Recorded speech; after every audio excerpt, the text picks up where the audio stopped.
Soal kemungkinan Menteri Pariwisata dan Ekonomi Kreatif Sandiaga Uno yang dipasangkan jadi bakal cawapres Anies Baswedan, Sandi menyebut bahwa menyerahkan keputusan kepada pimpinan parpol.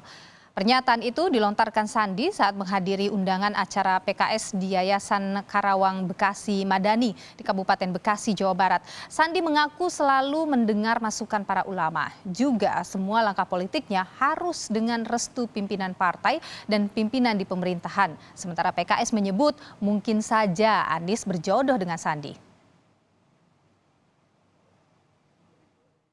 Dan tentunya saya meyakini pimpinan partai politik seperti Pak Ustadz Saiful ini akan mengusulkan yang terbaik bagi NKRI. Dan saya percaya proses ini akan berjalan, masih ada 6 bulan ke depan. Harapannya kita akan berlanjut dan pembangunan ini dipercepat, apalagi ini di Bekasi, semuanya harus dengan restu pimpinan. Saya akan pastikan Pak Prabowo juga legowo. Saya juga dapat dari pimpinan di pemerintahan juga memberikan restu, itu yang penting. Jadi kita nggak gaduh, kita fokus untuk secara teduh, sejuk. Tugas saya sekarang adalah mencari pasangan Pak Anies. Ya kalau nanti takdirnya dengan Bang Sandi mungkin aja.